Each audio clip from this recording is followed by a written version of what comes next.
सभी लोगों को प्रभु के नाम में नमस्कार। मैं सभी का प्रभु के नाम में अभिवादन करता हूं। आज एक बार और प्रभु ने इस तरह से जो मौका दिया है उसके लिए मैं प्रभु का शुक्रगुजार हूं। कई हफ्तों से हम लोग परिवार से संबंधित एक विषय का अध्ययन कर रहे हैं और वो है सफल माँ बाप। एक सफल माँ और बाप बनना अपने आप में एक कठिन काम। बच्चे पैदा करना, उसके लिए कोई बुद्धि की जरूरत नहीं है। जस्ट शरीर की इच्छा हो, शरीर की वासना हो तो जाता है। न केवल मनुष्य बल्कि जानवर भी बच्चे पैदा करते हैं, उसके लिए किसी बुद्धि की जरूरत नहीं है। लेकिन बच्चों को पालना और वो भी सही रीति से पालना, बच्चों को खाना पीना देना या स्कूल भेजना पालने में नहीं आता है। उसके लिए भी कोई खास बुद्धि की जरूरत नहीं होती है। बच्चों को पालने से मेरा मतलब है कि इस बुरे संसार में किस तरह से अपना बचाव करते हुए वे आगे बढ़ें और इस बुरे संसार में हर तरह की परीक्षा,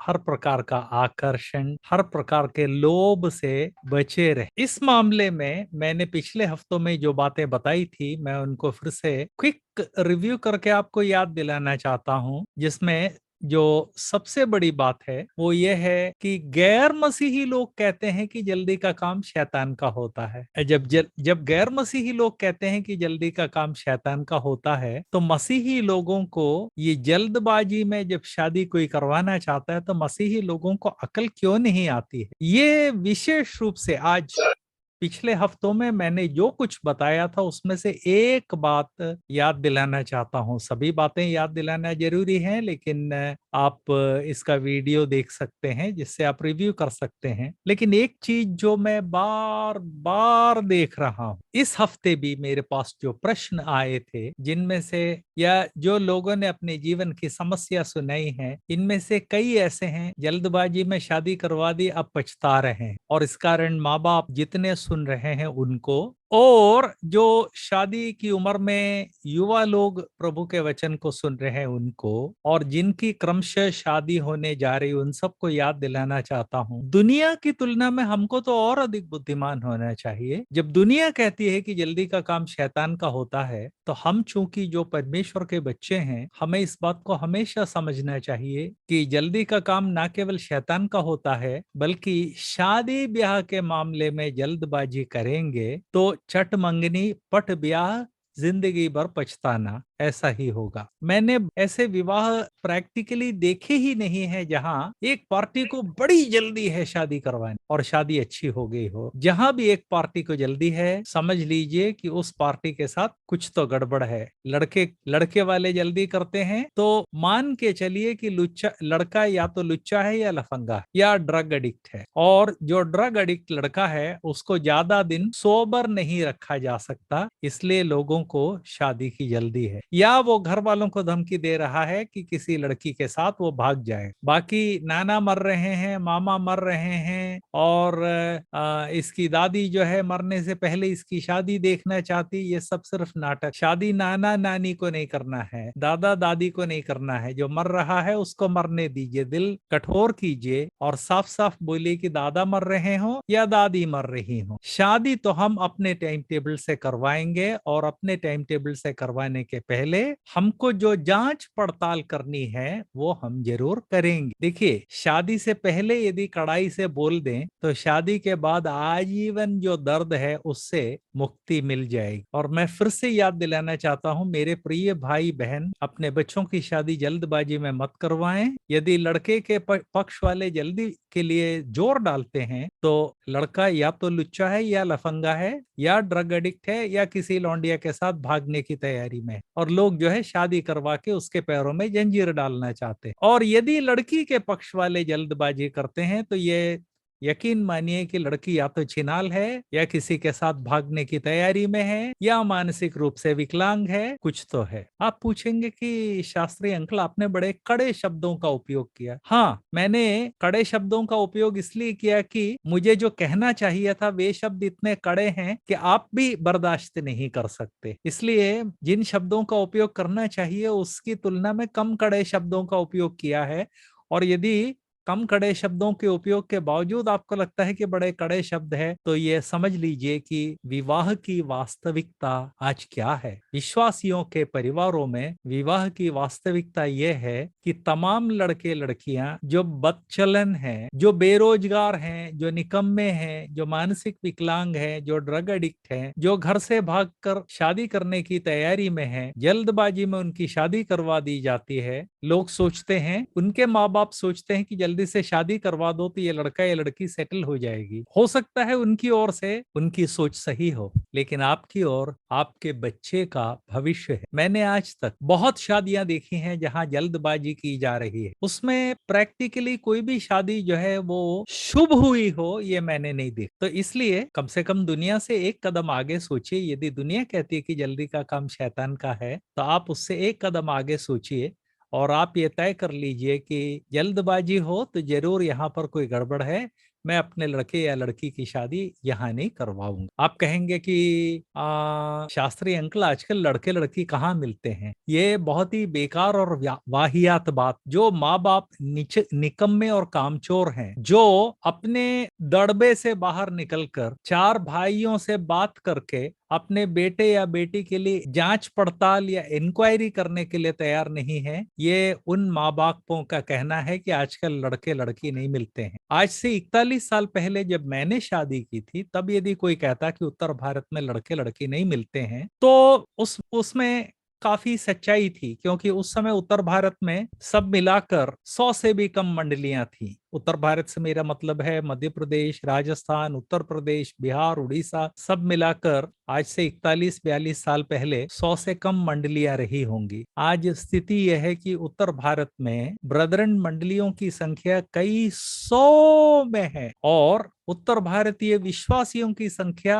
हजारों बल्कि 10,000 में। इसलिए यदि कोई कहता है कि आजकल लड़के लड़की नहीं मिलते, तो ये बहुत ही वाहियात बात। यदि कोई कहे कि अच्छे लड़के लड़की नहीं मिलते, तो उनको याद रखना चाहिए कि बिना ढूंढे किसी भी जमाने में अच्छे लड़के या लड़की नहीं मिलते थे। समाज में, इवन मसीही समाज में, अधिकतर लोग जो है अपने आत्मिक जीवन के मामले में लापरवाह होते हैं। इसलिए बिना ढूंढे ढांडे अच्छे लड़की ना तो तब मिलते थे ना आज मिलते थे। लेकिन यदि आप सही रीति से ढूंढें तो अच्छे लड़के या लड़कियों की कोई कमी नहीं है। और जल्दबाजी ना करें, ये ना सोचें कि ये लड़का हाथ से निकल जाएगा तो अब लड़का नहीं मिलेगा, ये लड़की हाथ से निकल जाएगी तो लड़की नहीं मिलेगी। किसी को जल्दबाजी है उसको निकल जाने दीजिए, अपने बच्चे का भविष्य बर्बाद मत कीजिए। इसे मैंने पिछले हफ्ते भी बताया था, इस हफ्ते भी इसलिए बता रहा हूं कि पिछले हफ्ते मैंने जो संदेश दिया था उसके बाद फिर मेरे पास 2 या 3 केस ऐसे आए हैं जहां जल्दबाजी में शादी हुई, शादी के बाद पता चला कि लड़का नंबर 1 लुच्चा है या लड़की जो है वो छिनाल है या नंबर 1 नंगा है या ड्रग एडिक्ट है, और अब जो है सबके सब रो रहे हैं। कुछ नहीं हो सकता है इस तरह से रोने से। जिसकी जिंदगी आपने अपने बेटे बेटी की जिंदगी बर्बाद कर दी, अब उसको सुधारने के लिए रास्ते तो हैं लेकिन कम है, इस बात को याद रख। और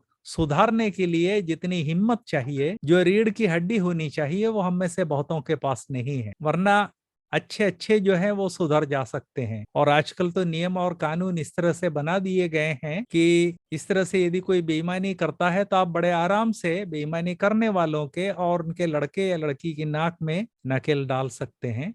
लेकिन हम में से ज्यादातर लोग जो अपने बेटे या बेटी की जल्दबाजी में शादी करवाने के लिए बड़े वीर हो जाते हैं, वे जब अपने लड़के या लड़की को दुख उठाते हुए देखते हैं तब उनकी नानी मर जाती है और मुंह से 2 शब्द नहीं निकलते, हाथ पे हाथ रख के बैठ जाते हैं, हाथ टूट जाते हैं उनके। और इस तरह से हम में से कितने सारे माँ बाप हैं जिन्होंने अपने बच्चों की जिंदगी शादी के पहले लापरवाही के द्वारा और शादी के बाद जो है रीढ़ की हड्डी ना होने के कारण बर्बाद कर दी है। 2-4 ऐसे माँ बाप को मैं जानता हूं जिन्होंने जब ये देखा कि हमारे साथ धोखा हुआ है, तो जो करना चाहिए वो किया। क्या करना चाहिए आप पूछेंगे, उसके 50 वो हर एक जो है वो अलग अलग स्थिति पर निर्भर करता है। एक आध यदि मैं आपको बताऊं तो लड़का शराबी निकला, रोज शराब पीता था, मारपीट करता था। लड़की के पक्ष वाले जो है बाकायदा उन्होंने पुलिस में रिपोर्ट करवाया और उसके बाद जो है लड़के के मैयो बाप को बुला के नाक से जो है नाक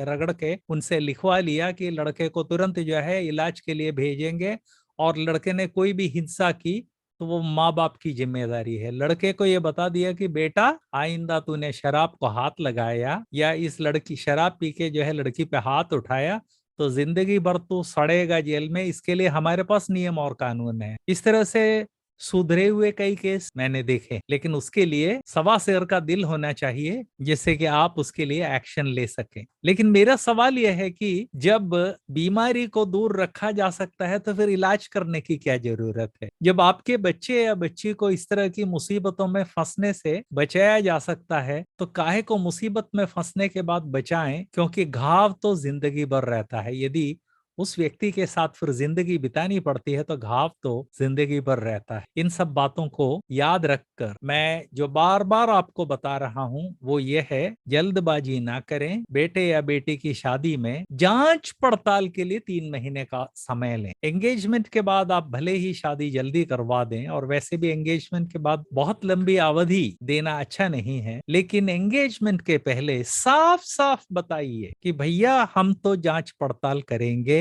और जांच पड़ताल के बाद जब हमारे परिवार को पूरी तरह से तसल्ली हो जाएगी, और न केवल हमारे परिवार को बल्कि जो लोग हमको सुझाव देते हैं और जिन लोगों से हम सुझाव लेते हैं, ऐसे लोगों से जब हम चर्चा कर लेंगे, बातचीत कर लेंगे, जांच पड़ताल कर लेंगे, उसके बाद शादी हो सकता है ऑपोजिट पक्ष वाले आपको धमकी दें, ठीक है हम छोड़ जाएंगे, लात मार के अलग कर दीजिए। शादी कोई गुड्डे गुड़िया का खेल नहीं है जहां आप दूसरों की धमकी वमकी से डर जाएं। ये आपके बच्चे के भविष्य की बात है। यदि वो कहें कि अच्छा तुम हमारे बच्चे की जांच पड़ताल करोगे, हम तुम्हारे बच्चे की भी करेंगे, यदि इस तरह से कोई धमकी देता है और यदि आपके बच्चे में किसी तरह का कोई ऐब नहीं है, किसी तरह का कोई नुक्स नहीं है, तो आप काहे को डरते हैं? आपको डरने की क्या जरूरत? इसको याद रखते हुए एक 3 महीने का समय दीजिए, आप अपना जांच पड़ताल कीजिए, बच्चों को आपस में एक दूसरे के साथ चैटिंग करने दीजिए। चैटिंग के दौरान यदि लड़का या लड़की उसमें गुण छोड़िए, यदि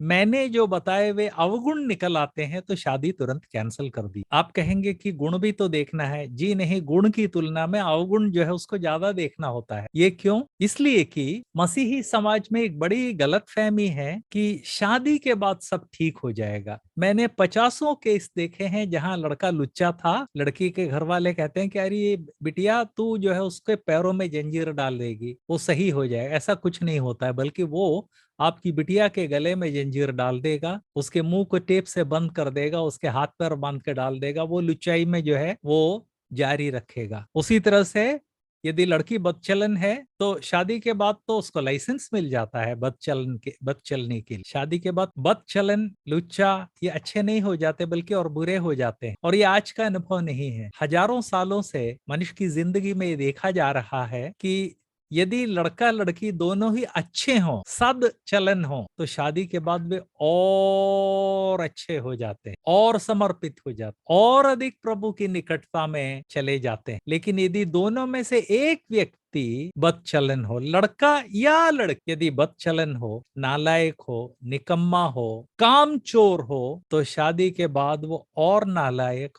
और निकम्मा और कामचोर हो जाए। इन बातों का ख्याल रखें। तो जब वे एक दूसरे के साथ चैटिंग करने लगते हैं या आपस में जब वे एक दूसरे के साथ संपर्क में आते हैं, तब इस बात को का विशेष ख्याल रखिए कि उनका स्वभाव किस तरह का है। और मैंने 2-4 विशेष अवगुण बताए थे, ये अवगुण उनमें से किसी में भी हो तो शादी ना करवाएं। जिसमें पहला अवगुण मैंने बताया था क्रोध। यदि लड़का बात बात पे लड़की से क्रोध करता है, अभी तो एंगेजमेंट भी नहीं हुआ और बार बार क्रोध करता है, या लड़की क्रोध करती है, लात मार के अलग कर दीजिए उसको, आपके बच्चे की जिंदगी बर्बाद हो जाए। दूसरी बात, यदि जिस लड़के या लड़की के साथ शादी हो रही है उसके बारे में पहला कुरिन्थियों 5वें अध्याय के 11वें पद में जो अवगुण बताए हैं, इसमें से कोई अवगुण हो उसको लात मार के अलग कर दी। अवगुण कैसे? पहला कुरिन्थियों 5:11 में कहा गया है, लेकिन अब मैं तुम्हें लिख रहा हूं कि यदि कोई भाई या बहन, मतलब विश्वासियों के बारे में बात हो रही है, और मैं चूंकि विश्वासियों से बात कर रहा हूं इसलिए मैं ये मान के चल रहा हूं कि आपका बच्चा विश्वासी है, और उसके लिए आपने एक विश्वासी के साथ ही आप शादी की कोशिश कर रहे हैं। एक विश्वासी बच्चे की शादी कभी भी कतई भी एक अविश्वासी से ना करवाएं। ये तो परमेश्वर के वचन का लंघन है। परमेश्वर के द्वारा बनाई गई ये जो विवाह नाम की संस्था है, इसमें परमेश्वर के वचन का लंघन करके यदि आप अपने बच्चे की शादी करवाएंगे तो आप उसकी जिंदगी बर्बाद कर रहे हैं। ये तो मैंने सैकड़ों केसेस देखे हैं जहां लड़का अविश्वासी है लेकिन बहुत बढ़िया नौकरी है, और लड़की जो है लड़की के पक्ष वाले तुरंत शादी करवा देते हैं। या लड़की जो है, आई एम सॉरी, लड़का अच्छी नौकरी करता है लेकिन अविश्वासी है, तुरंत शादी करवा देते हैं ये सोच के कि वो तो प्रभु को ग्रहण कर लेगा बिटिया। या लड़की अविश्वासी है लेकिन बहुत ऊंची नौकरी करती है, लड़के से माँ बाप कहते हैं बेटा शादी के बाद वो प्रभु को ग्रहण कर लेगी, अभी तो देखो क्या लाखों कमाती है। ये होने वाला नहीं है। यदि लाखों कमाती है तो आपके लड़के के पृष्ठ पर लात मार के जो है उससे कहेगी कि अपनी जगह बैठे रहो, मैं अपना काम देखूंगी, तुम और तुम्हारा विश्वास जो है वो तुम्हारे बाइबल के अंदर रखो, मुझे उपदेश देने की जरूरत नहीं है। इस हफ्ते भी इस तरह के कई केस मैंने देखे जहां लड़के ने बड़ी जल्दबाजी में शादी कर ली ये कह के कि अरे हाँ उसने कहा था, प्रॉमिस किया था कि वो प्रभु को ग्रहण कर लेगी। अरे यदि प्रभु को ग्रहण करने की इतनी इच्छा है तो शादी से पहले, एंगेजमेंट के पहले क्यों नहीं कर लेते? ये सब दिखावा है, ढोंग है, छलावा है। इस बात को याद रखें कि यदि दोनों अच्छे हों तो इस बात की संभावना बहुत अधिक है कि शादी के बाद वे और अच्छे हो जाएंगे। लेकिन यदि दोनों में से एक गड़बड़ हो तो शादी के बाद जो है गारंटी मानिए कि उनका वैवाहिक जीवन गड़बड़ होगा, गड़बड़ ही रहेगा और कभी भी उसमें अंतर नहीं आएगा। तो जो गड़बड़ चीजें हमें देखनी है उसमें मैंने जो पद आपको पढ़ा था, यदि मैं तुम्हें लिख रहा हूं कि यदि कोई भाई या बहन का बहन होने का दावा करता है, मतलब यदि कोई कहता है कि मैं विश्वासी हूं लेकिन वो कामुक हो या लालची हो, इन दोनों को आज के दिन हम इन दोनों विषयों को लेना चाहिए। मनुष्य के जीवन में काम वासना तो प्रभु ने दी। काम वासना का मतलब है स्त्री के प्रति पुरुष का आकर्षण और पुरुष के प्रति स्त्री का आकर्षण, ये तो परमेश्वर ने ही रखा है। लेकिन यहाँ पर जब कहा गया है कि यदि वो एक कामुक हो तो उसका मतलब कुछ और है। उसका मतलब यह है कि यदि काम वासना को जहां नियंत्रण में रखना है वहां पर यदि ये व्यक्ति नियंत्रण में नहीं रखता है तो आप पूछेंगे कि ओके मेरे बेटे या बेटी की शादी की चर्चा चल रही है, मुझे कैसे पता चलेगा कि ये लड़का कामुक है, अनावश्यक? उसके लिए कोई टेस्ट तो नहीं यूज किया जा सकता। लेकिन यदि वो लड़का या लड़की आपके बेटे या बेटी के साथ अश्लील वार्तालाप करता है, अश्लील चुटकुले भेजता है, अश्लील वीडियो भेजता है, अश्लील लिंक भेजता है, तो समझ लीजिए कि उसके जीवन में काम वासना में संतुलन नहीं है और इस कारण वो उस लड़के या लड़की को भेज रहा है। ऐसे बहुत केसेस मैंने देखे। आप कि अपने बच्चे के साथ ऐसी निकटता होनी चाहिए, ऐसी अंतरंगता होनी चाहिए कि इस तरह की कोई चीज वो लड़का या लड़की भेजते हैं तो तुरंत आपको दिखा दे। आप कहेंगे कि शास्त्री अंकल कैसी बात कर रहे हैं, लड़के लड़की के बीच में जो बातचीत है वो माँ बाप को बताए। क्यों नहीं बताया? अभी शादी तो हुई नहीं है, अभी एंगेजमेंट तो हुआ नहीं है, अभी वे लोग पति पत्नी तो हुए नहीं है, अभी तो जांच पड़ताल की स्थिति चल रही है, जांच पड़ताल की अवस्था चल रही है। आप कहेंगे कि मेरे बच्चे ऐसी बातें मुझे नहीं बताते। यदि ऐसा है तो आपने अपने जीवन में बच्चों को पालने में बड़ी गलती की है। अरे बच्चों और माँ बाप के बीच में नहीं तो जिस चीज को हम ट्रांसपेरेंसी कहते हैं, पारदर्शिता, ये हमारे और हमारे दुश्मन के बीच में होगी क्या? एक घर में माँ बाप और बच्चों के बीच में पारदर्शिता, ट्रांसपेरेंसी बहुत जरूरी चीज है, बहुत जरूरी चीज है। और इसलिए बचपन से आपको बच्चों को इस तरह से पालना है कि बच्चों के जीवन में जो भी हंसी खुशी दुख जो कुछ है वे सब आपके साथ शेयर करें, आपके साथ बांटें। और यदि इस तरह से नहीं है तो आपने बहुत गलती की है। आप बच्चे पैदा कर दिया आपने लेकिन बच्चों को पाला नहीं। हाँ, खान पान दे दिया, दवा दारू दे दी, लेकिन आपने बच्चों को जिस तरह से पालना पोसना है वो नहीं किया है। तो आज जो लोग सुन रहे हैं, विशेषकर वे लोग जिनके बच्चे अभी भी बहुत छोटे हैं, उनको मैं याद दिला दूं कि बच्चों को पालते समय पारदर्शिता, ट्रांसपेरेंसी का विशेष ख्याल रखें। बच्चे को ये ट्रेनिंग दें कि बेटा बिटिया तुम्हारे जीवन में जो व्यक्ति सबसे अधिक तुम्हारे भलाई का ख्याल रखता है और जो व्यक्ति तुम्हारे जीवन में यदि बुराई आती है तो उस बुराई को दूर करने के लिए सबसे अधिक कोशिश करेगा, वो तुम्हारी मम्मी हैं या तुम्हारे डैडी हैं। इसलिए जो कुछ होता है बेटा, वो आकर घर पे मम्मी डैडी को बताओ। हम में से ज्यादातर लोगों की आदत यह है कि बच्चे को हमेशा डंडे के बल पे रखते हैं। देखिए, सजा जरूरी है। बच्चा अनजाने में गलती करता है तो उसे सजा ना दें। बच्चा यदि अनजाने में गलती करता है तो उसे उपदेश दें। बच्चा जानबूझकर गलती करता है तो पहली बार उसको चेतावनी दें। चेतावनी देने के बाद भी यदि बच्चा जानबूझकर गलत काम करता है तो फिर प्रभु का वचन कहता है कि छड़ी के प्रयोग की जरूरत। लेकिन भारतीय पुरुष शुरू से ही जो है बच्चों को डंडे के बल पर पालन पोषण करते हैं, ये गलत। और जब इस तरह से करेंगे तो आपके और बच्चों के बीच में पारदर्शिता नहीं होगी, ट्रांसपेरेंसी नहीं होगी। अनुशासन और पारदर्शिता के बीच में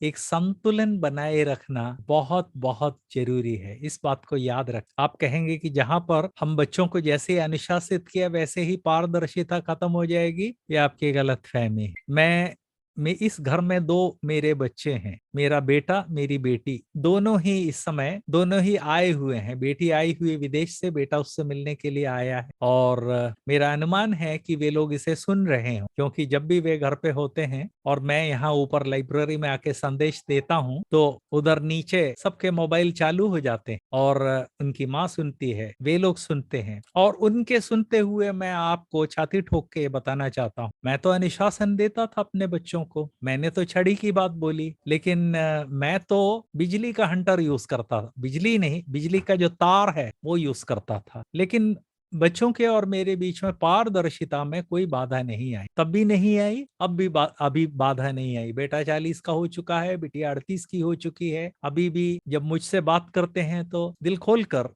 मेरे सामने रख देते हैं, और इस कारण मुझे भी उनके साथ पारदर्शिता में कोई दिक्कत नहीं होती। तो यदि आपको लगता है कि यदि आपने बच्चों को अनुशासित किया, सजा दी, तो पारदर्शिता खत्म हो जाएगी, ये आपकी गलतफहमी। और कम से कम एक उदाहरण मैं आपको बता रहा हूँ मेरे स्वयं के जीवन में, जहाँ बच्चों के सुनते हुए मैं बोल रहा हूँ कि मैं तो बिजली के तार से जो है उनकी मरम्मत किया करता था, लेकिन उससे पारदर्शिता के ऊपर कोई फर्क नहीं पड़ा। पारदर्शिता, ट्रांसपेरेंसी तब भी थी और अब भी। दरअसल बात यह है कि हम में से ज्यादातर लोग जो हैं कायर हैं, निकम्मे हैं, और इस कारण जो है हम अपनी जिम्मेदारी अपने ऊपर लेना नहीं चाहते। निकम्मे कैसे हैं? बच्चों को पालना बड़े मेहनत की बात है, हम समय नहीं देना चाहते। हम चाहते हैं कि बस पल जाएं, किसी तरह से पैदा तो हमने कर दिया, वो बस पल जाएं। ये परमेश्वर के वचन के विरुद्ध सोच है। प्रभु का वचन उत्पत्ति से लेकर प्रभु के वचन के लगभग हर पुस्तक में ये याद दिलाता है कि बच्चों को पालना बहुत अधिक जिम्मेदारी का काम है। अपने आप पल जाएं ऐसा नहीं होता है, और यदि ये आपकी जिम्मेदारी है तो आपको शादी नहीं करनी चाहिए। आप बहुत ही गैर जिम्मेदार पुरुष हैं या स्त्री, और इसलिए वैवाहिक जीवन की खुशियों का आनंद जो है उससे आपको वंचित कर दिया जाना चाहिए, इसलिए कि वो आनंद जिम्मेदारी के साथ आता है। सिर्फ आनंद ही आनंद नहीं है, उसमें जिम्मेदारी भी। तो इस कारण जब बच्चे शादी के प्रपोजल के दौरान लड़का लड़की एक दूसरे के साथ विचारों का आदान प्रदान करते हैं, उस समय यदि उसमें से किसी भी एक व्यक्ति ने कामुकता का प्रदर्शन किया तो समझ लीजिए कि वो व्यक्ति, उसका कैरेक्टर सही नहीं। तुरंत एक्शन लीजिए, अन्यत्र अपने लड़के या लड़की के लिए वर ढूंढिए। दूसरी बात जो यहाँ हमने देखा, उसको जांचा जा सकता है। यदि वो कामुक हो या लालची हो, लड़का या लड़की लालची है कि इसको बहुत आसानी से टेस्ट किया जा सकता है। मैं ये उम्मीद कर रहा हूँ कि आपने बच्चों को बचपन से प्रभु को अपने धन में से देना सिखाया है, और यदि नहीं सिखाया है तो मैं आपको याद दिलाना चाहता हूँ, बच्चों को सिखाइए कि बेटा, हमारे जीवन में जो भी इनकम होता है या पैसा होता है, धन परमेश्वर का है। परमेश्वर ने ये धन हमको देकर हमें अपना भंडारी बनाया है। इस कारण इस धन का उपयोग हमेशा सही रीति से करना चाहिए, और जब हम सही रीति से धन का उपयोग परमेश्वर के लिए करते हैं, तब जो भी धन हमको मिलता है, फूटी कौड़ी मिली है तो फूटी कौड़ी का, सैकड़ों मिले हैं तो सैकड़ों का, और हजारों मिले हैं तो हजारों का उपयोग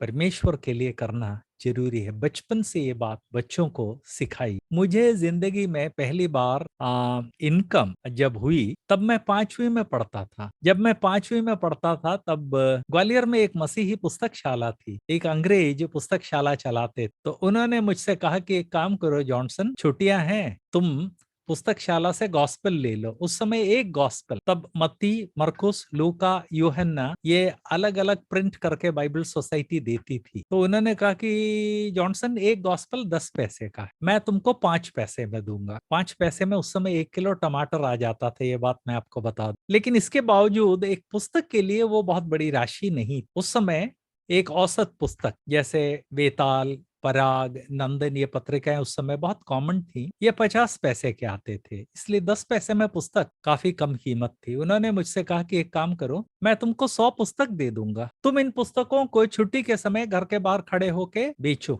और जब 100 किताबें बिक जाएंगी तब तुमको 10 रुपए मिल जाएंगे, उसमें से 5 मुझे देना, 5 जो है तुम्हारी पॉकेट मनी। मैं ये 1965 की बात बता रहा हूँ। पापा से पूछा, पापा ने कहा बहुत अच्छी बात है बेटा, यदि तुम गॉस्पेल बेचना चाहते हो तो ये तो प्रभु के नाम की स्तुति की बात है कि तुम दूसरों के पास शुभ संदेश भी पहुंचा रहे, पॉकेट मनी भी मिल रहा है। बिल्कुल मैंने वैसा ही किया, 100 गॉस्पेल लिए। उन्होंने कहा था महीने भर में बेच देना, लेकिन 1960 आदि में यदि जहां पर औसत पुस्तक 50 पैसे का बिकता था, तो वहां 10 पैसे में आप एक अच्छी खासी पुस्तक बेच रहे हैं, किताब हाथों हाथ बिक जाती थी। और मुझे तो एक हफ्ता भी नहीं लगा, उन्होंने जो महीने भर के लिए बजट बताया था कि 100 बेच देना, हफ्ते से भी कम समय में बीत गया। पैसा दे दिया, 100 गॉस्पेल और ले आया, और वो 5 रुपए ले जाके पापा को दे दिए कि पापा 5 रुपए कमाए। पापा का स्टेटमेंट क्या था मालूम है? बेटा, जिंदगी में पहली बार तूने अपनी मेहनत से पैसा कमाया है, मुझे बहुत खुशी है, और मैं चाहता हूँ कि तू जिंदगी भर अपने पैरों पे खड़ा रहे। तूने प्रभु के वचन में पढ़ा है कि खेती की उपज का पहला भाग परमेश्वर को देना है। आजकल खेती के बदले अपन लोग किसी और तरह से पैसा कमाते हैं। तूने पहली बार पैसा कमाया है, ये पैसा पूरा का पूरा प्रभु को दे, प्रभु तुझे 100 गुना देंगे। क्योंकि बचपन से ही मुझे माँ बाप ने प्रभु को देना सिखाया। इसके पहले तक हर संडे वो मेरे हाथ में ऑफरिंग में डालने के लिए पैसा देते, जो दान लिया जाता है। कई लोग, कई चर्चेस में उसको चंदा बोलते हैं, बहुत गलत शब्द है। मसीही जगत में कोई चंदा वगैरह नहीं लिया जाता, प्रभु के लिए दान लिया जाता है। संडे के दिन ऑफरिंग या भेंट लिया जाता है। तो बचपन से ही माँ बाप ने आदत डाल दी थी कि माँ बाप जो है एक सिक्का दे देते थे, उसको भेंट में डालते थे। तो वो आदत के कारण जब प्रभु पापा ने कहा कि ये 5 रुपया तो प्रभु को भेंट दे दें, तो खुशी खुशी वो 5 रुपया मैंने प्रभु को अगले संडे भेंट दी। लेकिन इस बीच मेरी बिक्री इतनी अधिक होने लगी, इतनी अधिक होने लगी कि कुछ पूछिए मत। इस घटना को मैंने विस्तार से आपको इसलिए बताया कि आपके बेटे या बेटी को उनके हाथ में जो पैसा आता है उसका उपयोग किस तरह से करना है, उसमें से एक पोर्शन प्रभु को क्यों देना है, कब देना है, कैसे देना है, और जो पैसा है उसको बर्बाद करने के बदले उसका किस तरह से सदुपयोग करना है, ये सब बच्चों को सिखाना हमारी जिम्मेदारी है। 8वीं क्लास में जब मैं आया तब मैंने एक लेख लिखा। आप में से कई लोगों ने वो पत्रिका देखी है, विज्ञान प्रगति नाम से, दिल्ली से छपती है, विज्ञान प्रगति नाम की पत्रिका। 8वीं में मैंने उसमें एक लेख भेजा और वो लेख छप गया, और उसका पैसा चेक के रूप में मिला। यह मैं 1968 की बात बता रहा हूँ। उस समय तो सिर्फ धनी लोग ही बैंक जा पाते थे, लेकिन जब चेक आया तो पापा ने कहा कि मुझे लगता है कि तू तो अब खूब लिखेगा, और इसलिए अपने को बैंक में एक अकाउंट चालू कर देना चाहिए। और पापा ने मुझे ले जाकर बैंक ऑफ इंडिया में एक अकाउंट खुलवा दिया। उन दिनों अकाउंट खुलवाना आसान नहीं था, तो थोड़ा सा इधर उधर से सिप्पा वगैरह लगवा के अकाउंट खुलवा दिया। उस समय बैंकों का राष्ट्रीयकरण नहीं हुआ। और उसके बाद जब मुझे इनकम होता था, पापा हमेशा बोलते थे, बेटा एक पोर्शन प्रभु को देना, एक पोर्शन माँ बाप को देना, एक पोर्शन तू अपनी छोटी मोटी जरूरतों के लिए रख लेना, एक पोर्शन जो है बैंक में डाल देना, जिससे कभी कोई तुझे पैसे की इमरजेंसी आए तो उसमें से निकाल सके। आपने अपने बच्चों को इस तरह की ट्रेनिंग दी है क्या? और यदि नहीं दी है तो उसके लिए आप क्या बहाना बनाएंगे? भैया, बच्चों को आप ट्रेनिंग नहीं देंगे तो आपका दुश्मन देगा क्या? तो नहीं दी है तो आप देना शुरू कीजिए। बैंक नहीं तो कम से कम एक गुल्लक लाके दे दीजिए, 2 गुल्लक लाके दे दीजिए। एक में तेरे लिए पैसा बचा, एक में प्रभु के लिए पैसा बचा। मैंने ऐसे परिवार देखे हैं जहां बच्चों को जो पॉकेट मनी दी जाती है उसमें से सैकड़ों रुपया वो प्रभु के लिए बचाकर हर साल कैंप्स में लाकर कैंप के खर्चे के लिए देते हैं। जब इस तरह से आप बच्चे को ट्रेनिंग दे देते हैं तो फाइनली जब बच्चे की शादी की बात आती है तब बड़े आराम से आप अपने बेटे या बेटी को सुझाव दे सकते हैं कि भैया जिससे तुम्हारे मैरिज की बात चल रही है उससे जरा पूछ लो, ये पूछ लो कि मैं नियमित रूप से मुझे जो पैसा मिलता है उसमें से एक हिस्सा प्रभु के लिए अलग करके रखता हूँ या रखती हूँ, और इस तरह से अलग किए हुए पैसे से 1000, 5000 या 10,000 मेरे पास हैं, और मैं प्रभु की सेवा के लिए फलानी संस्था को देना चाहती हूँ या देना चाहता हूँ। उसके बाद उसका रिएक्शन सुनिए। देखिए अभी शादी नहीं हुई है, लेकिन इसके पहले ही जरा लड़की, जिस तरह से मछली को पकड़ने के लिए कांटे में चारा डाल दिया जाता है, इसको चारे के रूप में डाल दीजिए। मैंने पिछले कई महीनों में पैसा बचाया है, 10,000 के करीब है, और मैं शादी से पहले ये पैसा अपने चर्च को देना चाहती हूँ, या किसी प्रचारकों को बांट देना चाहती हूँ, या प्रभु की सेवा के लिए फलानी संस्था को देना चाहती हूँ। तुम क्या कहते हो? यह सुन के यदि लड़का पागल हो जाए, अरे तुम्हारा दिमाग खराब है क्या, 10,000 रुपया तुमने बचा के रखा है और तुम उसको जो है फेंकना चाहती हो? बिल्कुल नहीं, उस पैसे को तो शादी के बाद हम अपनी सुविधा के लिए, ऐशो आराम के लिए यूज करेंगे। ये समझ लीजिए कि वो लड़का लालची है, क्योंकि जब उसकी भावी पत्नी, जो उसकी पत्नी बन सकती है, जब वो लड़की कह रही है कि मैंने प्रभु के लिए ये पैसा अलग किया है, और लड़का उस पर डाका डालना चाहता, वो भी शादी से पहले ही, तो उसका मतलब है कि लालची है। इसी तरह से यदि आपके बेटे की का किसी से प्रपोजल हो रहा है, तो उससे कहलवाइए लड़की से कि मैं प्रभु के लिए एक निश्चित रूप से पैसा अलग करके रखता हूँ, 10,000 के करीब हो गए हैं, और मैं चाहता हूँ कि मेरी शादी, अपनी शादी यदि होती है तो शादी से पहले मैं चाहता हूँ कि वो पैसा प्रभु के नाम पर भेंट अर्पित किया जाए। फिर सुनिए, लड़की यदि चालू हो जाती है, तुम मेरे जो है इस पैसे का तो उपयोग जो है मेरी खुशी के लिए होना चाहिए, मेरे लिए जो है कपड़े लत्ते खरीदने के लिए होना चाहिए, समझ लीजिए कि वो लड़की जो है पैसे के मामले में लालची है। प्रभु का वचन 1 कुरिन्थियों 5:11 में कहता है, यदि कोई अपने आप को भाई या बहन करने का दावा करता है, लेकिन यदि वो कामुक या लालची हो, तो ऐसे लोगों के साथ भोजन तक नहीं करना है। शादी ब्याह की बात छोड़िए, भोजन तक नहीं करना है। शादी ब्याह तो बहुत बात की बात है, बहुत बात की बात। यहाँ लिखा है उनके साथ, उनका विरोध करना चाहिए, ऐसे लोगों के साथ भोजन तक ना करें। मैं इस तरह के कई केसेस जानता हूं जहां पर चर्च में कोई तो भी प्रोजेक्ट आया, जैसे मान लीजिए चर्च में प्रभु के सेवक खड़े होकर कहते हैं कि हमको बिल्डिंग में कुछ सुधार वगैरह करना है, जिसके लिए 5 लाख रुपए की जरूरत है। चर्च में लोग एक एक करके प्रॉमिस करते हैं, कोई कहता है मैं 500 दूंगा, कोई कहता है मैं 5,000 दूंगा, कोई कहता है मैं 50,000 दूंगा। इस तरह के बहुत सारे केसेस मैंने देखे हैं जहां पर यदि कोई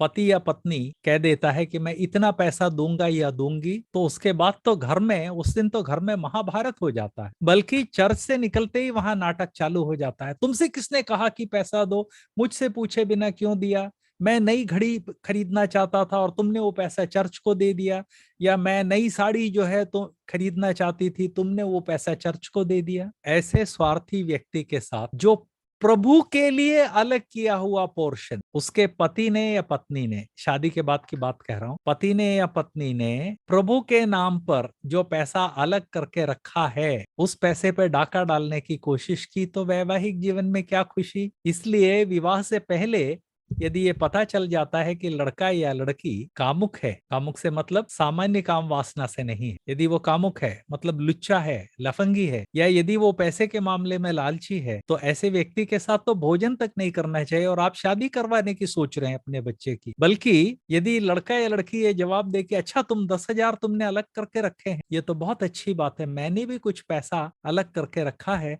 अपन एक काम करते हैं, अभी फिलहाल उसको रोके रखें। और यदि हमारा एंगेजमेंट हो जाता है, माँ बाप जांच पड़ताल के बाद यदि माँ बाप को लगता है कि हमारी शादी होनी चाहिए, तो एंगेजमेंट के बाद अपन दोनों मिलकर उस पैसे को जोड़कर, जो तुम्हारे हाथ में और मेरे हाथ में, उसको जोड़कर अपन प्रभु की फलानी सेवा के लिए दे, फलाने बाइबल स्कूल को दे देंगे, या फलाना जो सुसमाचार प्रचार हो रहा है उसको दे देंगे। तब यकीन मानिए कि आपको एक ऐसा लड़का या लड़की मिल गई है जो जिंदगी भर प्रभु से प्रेम करेंगे और प्रभु के प्रति समर्पित रहेंगे। मैं फिर से आपको याद दिलाना चाहता हूँ, मैंने ऐसे बहुत परिवार देखे हैं जहाँ पर पुरुष प्रभु को देना चाहता है, स्त्री नहीं देती, स्त्री देना चाहती है, पुरुष नहीं देता, देने की बात आती है तो परिवार में महाभारत हो जाता है। मैं ऐसे भी परिवारों को जानता हूँ जो करोड़पति है। बहन से पूछो कि बहन, प्रभु की सेवा के लिए फलाना एक बहुत गरीब परिवार है, कोविड सीजन में खाने के लाले पड़ रहे हैं, आप लोग करोड़पति हैं, 1,000 रुपया यदि आप दे दें तो उनको अन्न खरीद के दे देंगे। वो बहन जवाब देती है कि मैं तो पति से पूछ के ही सब कुछ करती हूँ। समझ लीजिए कि पति से पूछने का तो सिर्फ बहाना है। हाँ, 2-4 परिवार होते हैं जहाँ पति पत्नी को पैसे पे हाथ लगाने नहीं देता, लेकिन ये बाकायदा नौकरीशुदा महिला जो जम के कमाती है, मनमाना पैसा खर्च करती है कपड़ों लत्तों पर, खान पान पर, घर के रख रखाव पर, दिखावे पर, लेकिन जब प्रभु की सेवा का अवसर आता है और जब किसी गरीब को 1,000 रुपए का अन्न देने की बात आती है तो उसकी नानी मर जाती है। मैं तो पति से पूछ के ही सब कुछ करती हूँ। हमको मालूम है कि पति की तो नाक में तुमने नकेल डाल रखा है और पति तुमसे पूछ के सब कुछ करता है और तुम हमको उल्लू बना रही हो। ऐसे बहुत केस दिखते हैं, लेकिन इन सब का कारण क्या है? कारण यह है कि एक स्वार्थी लड़की को या एक स्वार्थी लड़के को आपने अपने बच्चे के साथ गला बांध दिया। आप कहेंगे कि शास्त्री अंकल, ये तो बहुत सारी बातें हो गई। बिल्कुल हो गई, बिल्कुल हो गई। शादी कोई गुड्डे गुड़ियों का खेल थोड़ी है कि आपने एक गुड़िया खरीद ली, एक गुड्डा खरीद लिया, दोनों को एक खिलौने नुमा सोफे के ऊपर बैठा दिया और गाना गा दिया, God be with you till we meet again, हो गई शादी। हमें से कई लोग शादी को ऐसे ही लापरवाही से लेते हैं, अपने बच्चों की शादी को, और इस तरह से लापरवाही से लेने के कारण हमेशा हमेशा हमेशा के लिए उनकी जिंदगी को बर्बाद कर देते हैं। बहुत कम लोग, 100 में से एक भी नहीं है जिनको इन मुसीबतों से मुक्ति मिल जाती है, बहुत कम। बाकी लोग जिंदगी भर उस नरक को भुगतने के लिए मजबूर हैं। क्यों? अपने बच्चों को, आपने बच्चे पैदा किए, उनके जीवन को क्यों आप शाप से भर रहे हैं? आप अखबार नहीं पढ़ते क्या? अखबारों में रोज जो खबर आती है वो नहीं पढ़ते? या अखबार मंगाते हैं, महीने में 350 रुपए अखबार का देते हैं और हर दिन आंख मीच के बैठ के अखबार पढ़ते हैं। आप खबर नहीं देखते क्या? खबर नहीं सुनते क्या? तो फिर आपके बच्चे के बारे में इतनी लापरवाही क्यों? और एक बात और बताइए, आपके बच्चे से अधिक आपकी संपत्ति क्या है? आज जितने पति पत्नी आज प्रभु का वचन सुन रहे हैं, उनसे मैं पूछना चाहता हूं कि आपका बेटा, आपकी बेटी, उससे बढ़कर आपके जीवन में संपत्ति क्या है? आपका पड़ोसी है क्या? आपका दुश्मन है क्या जो आपकी संपत्ति है? आपका दुश्मन तो आपकी संपत्ति का हरण करने की कोशिश कर रहा है। मेरे आपके जीवन में मेरे आपके बच्चे हैं जो सबसे बड़ी संपत्ति है, और उस सबसे बड़ी संपत्ति को ले जाकर किसी दुष्ट, कमीने, नीच,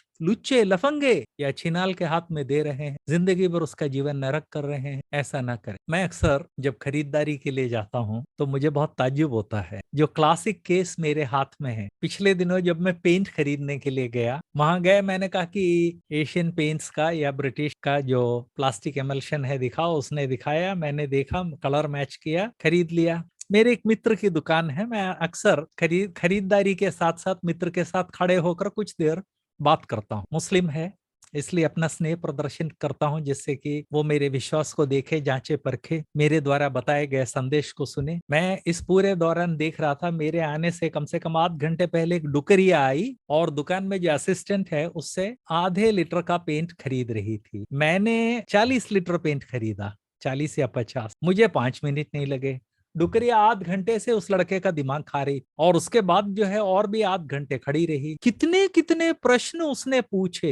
लाल भूरा तो नहीं हो जाएगा? भूरा हरा तो नहीं हो जाएगा? सूरज की रोशनी से वो तो नहीं हो जाएगा? ये तो नहीं हो जाएगा? और पेंट करते समय जो है कैसा ब्रश यूज करना चाहिए? मैं हैरान हो गया कि आधा लीटर पेंट के लिए 1 घंटा उस बेचारे का दिमाग खाया और आज वो पागल हो जाएगा। मैंने उसको देख के सर पीट लिया। मैंने उदाहरण क्यों बताया? आधा लीटर पेंट खरीदने के लिए घंटे भर लोग पूछताछ करते हैं और हम अपने बेटे या बेटी के अगले 50 या 60 या 70 के साल के जीवन को जुए पर लगा रहे हैं, जुए की दाव पर लगा रहे हैं, बिना सोचे समझे, बिना पूछे पाछे। कैसी अनहोनी बात है। एक डुकरिया आधा लीटर पेंट के लिए घंटे भर दिमाग खा रही है और हम अपने बच्चों के 50, 60 या 70 साल के जीवन को बस जुए की बाजी पर लगा रहे हैं कि आ गया तो आ गया, नहीं तो खत्म। प्रिय भाई और बहनों, लापरवाही से काम न लें, अपने बच्चों की जिंदगी बर्बाद ना करें। प्रभु का वचन उसके बारे में बहुत अधिक मार्गदर्शन देता है, जिनमें से थोड़ी बहुत बातें ही मैंने इन दिनों आपको बताई हैं। इन बातों को सुन के, समझ के यदि आप व्यवहार में लाएंगे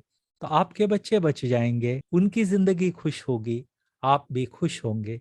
इन बातों को जानने, पहचानने और व्यवहार में लाने के लिए प्रभु आप सबकी मदद करे। प्रभु के नाम की स्तुति हो।